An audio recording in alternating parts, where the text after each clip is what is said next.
Here's 12 tips for a shifting market. Now here's the problem. You don't even know the market's shifted. Why is that?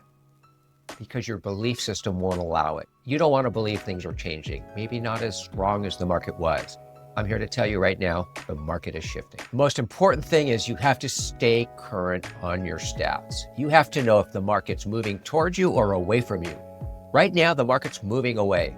With interest rates holding high, inventory increasing, it only makes sense that the market's going to soften. It's a total economic principle, supply and demand. We've seen price reductions as high as 38% in some areas, which is way above the 10 to 15% average. You have to stay ahead of the market. If the market's going up, you can price a little higher because the market will eventually get to you.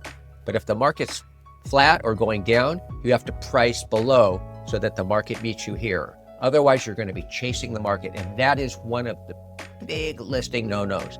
Don't let your sellers chase the market down. They're going to lose a ton of money. Be flexible. It's okay that you're not getting tons of offers like you were before. It's changing. You have to adapt. You have to adjust. You have to accept. You have to be flexible. You have to say yes to every showing. You have to pursue every lead. You have to go back and call buyers that maybe were only slightly interested. Try to create interest, call them back, be aggressive. Make sure you talk with your sellers that if we don't get the action that we need within the first week or 2 or 3, that they are willing to drop the price. Time in a changing market is not on your side. Waiting for things to change positively when we already know that the market's moving in the other direction is not the answer. And here's a tip.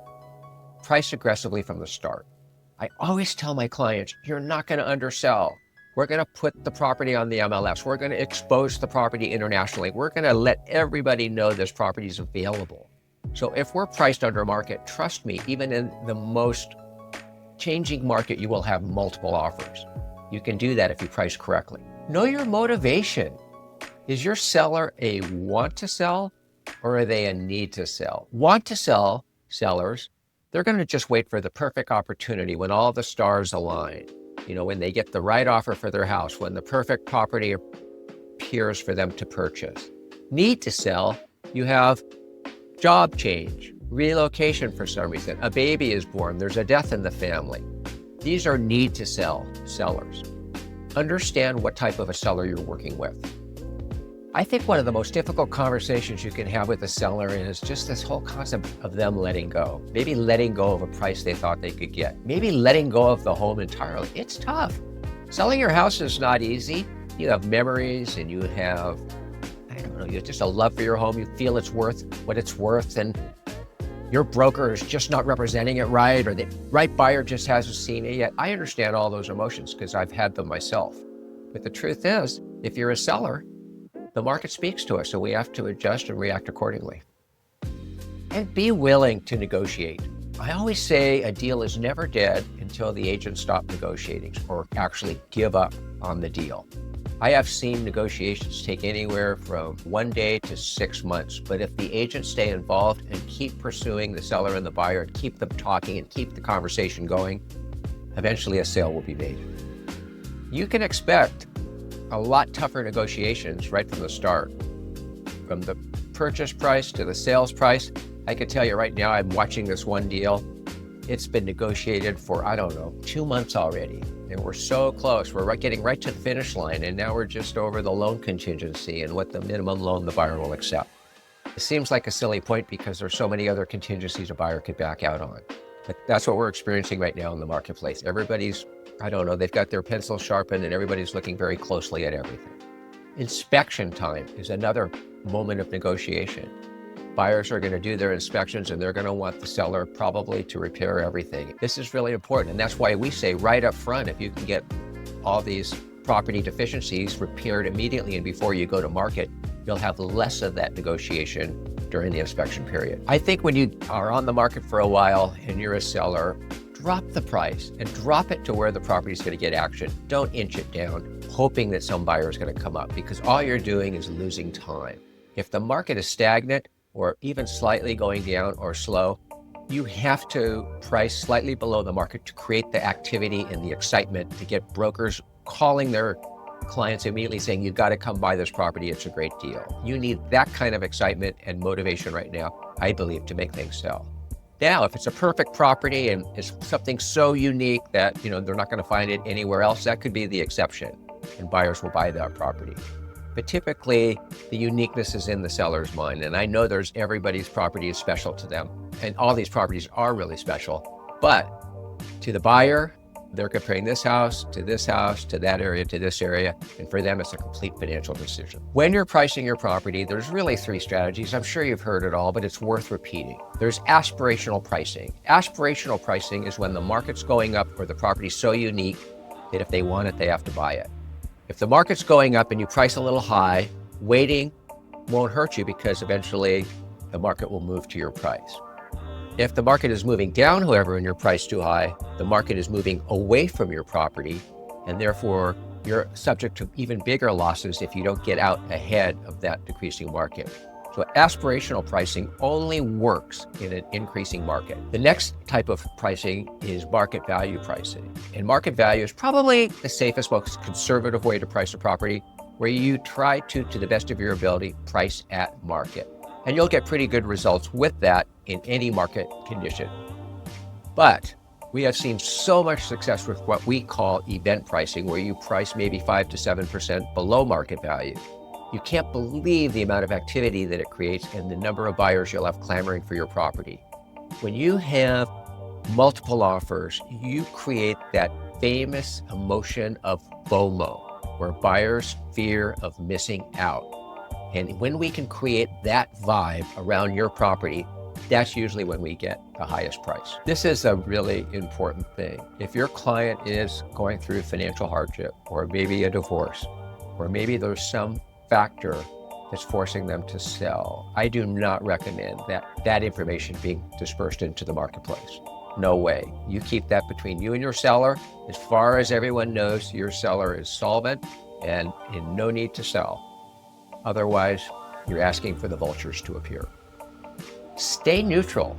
That's why we always encourage sellers to stage their properties. We want the property to appeal to as many people as possible. If the colors or the decorations are too specific to a certain taste, you're going to eliminate up to 90% of the buyers. So staging is a really important part. I think of it like getting a car ready to sell. You would never put a car on the market without putting new tires on it and waxing it and getting it cleaned meticulously. Same thing with a home. Stage it, get rid of the clutter, make sure the tones are neutral, make sure that when someone walks in, they can visualize how they would want to decorate the house and how they would want to live in it. In a market like this, you do not cut back your advertising and marketing. In fact, you take it up a notch because you have to reach more people to sell the property. And I want to also say the market's not that bad, not right now, but it is slightly stagnant or even slightly dropping down in value in some areas. And it's just truly a product of uncertainty in the economy. Sellers that own homes with 2.5% interest rates, they're not anxious to sell and go out and take a 6% loan on a more expensive house. It's going to cost them a lot more money. So because interest rates are a little high and because there's no need to really, for most people, to buy or sell right now, the market's a little soft. But because of that, we have to create the desire. And that desire can sometimes come from very effective marketing, a beautiful photo, a beautiful video, great staging. When you sell the dream, when you sell the emotion, that's when you can sometimes overcome difficult situations and find buyers that'll pay more for a piece of property because they have to, they fell in love with it. And that's what we're trying to do, is make people fall in love with your home. The photography, people talk about professional photography. I say go studio photography, even go a notch up. Videos, not slideshows of photos, real professional videos. Make sure that you show the house properly and don't overshow it. Leave them a little wanting. Don't put too many photos in, but every photo is just perfect and beautiful and enticing. Make sure, we call it linguistic copy, and make sure that you use copy to appeal to whatever potential target buyer is the right buyer for that home that will pay the highest price. So the first thing to do is to identify the buyer. And there's probably 2 or 3 types. The family, the empty nesters. Let's just say those are your targets. Well, write the copy specific to that. And always use AI to help you write it. Use ChatGPT and just make sure you use the proper prompts and make sure that You ask AI, if I'm appealing to this type of buyer, what should I say in my copy? And take advantage of artificial intelligence in copywriting. Very powerful. And then what I say is, don't just be a one and done. I see so many agents, they launch a property, they do a great ad, they do an e-blast, they do a little social media, and then they sit and wait. But the successful agents, if you watch them, every week is an e-blast. Every day almost is a social media post. They're constantly pushing, calling people. They're always keeping that property top of mind. And that is the key, because you want to be top of mind when that buyer says, you know what, I'm ready to go out and take a look. Your property better be in their brain when they make that decision. Okay, here's a big no-no, everybody. Do not accept contingent offer. Why? Why do you say that? I always say it like, why is that property more saleable than my property?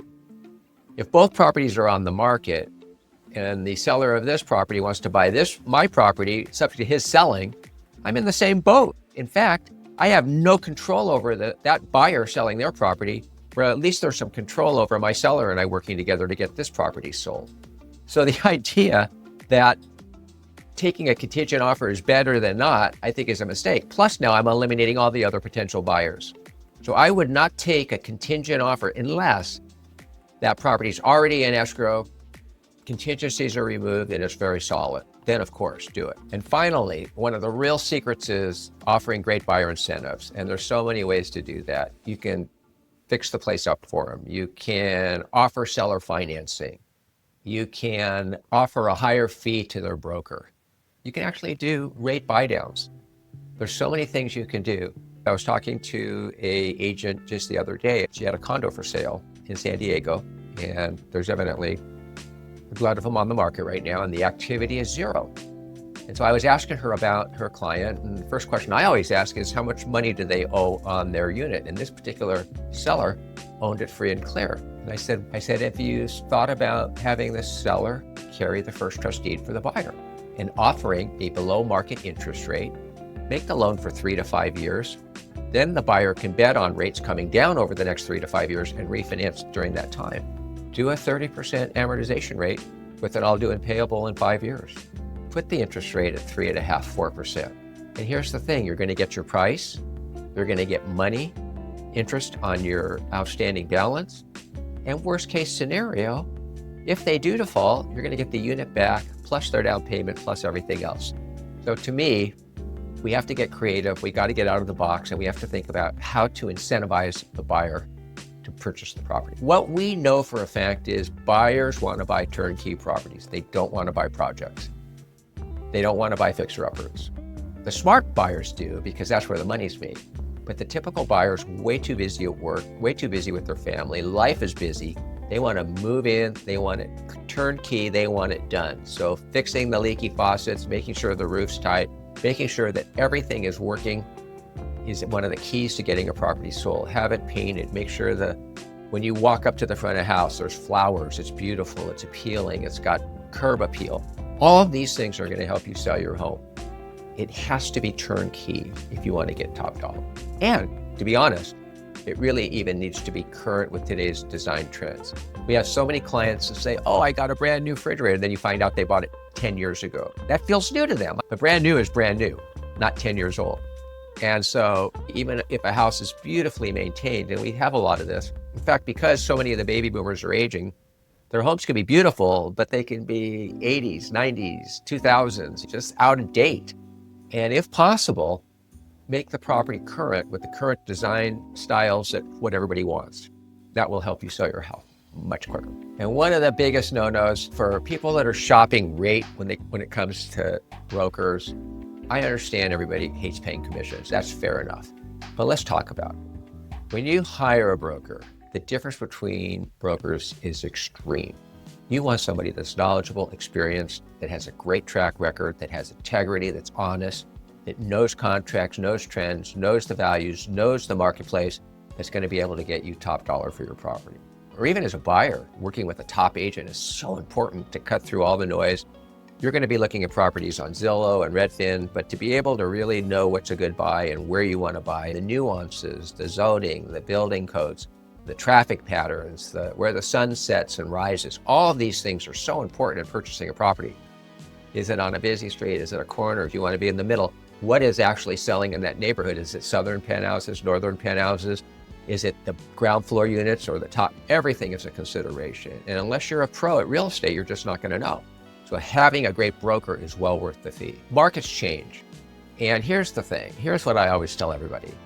If you're selling in an up market, you're going to probably overpay and buy something in the up market. It's going to cost a lot. If you're selling in a market that's flat or going down, you're going to sell at a flat price or a slightly reduced price, but you're going to also buy at a flat price or a slightly reduced price.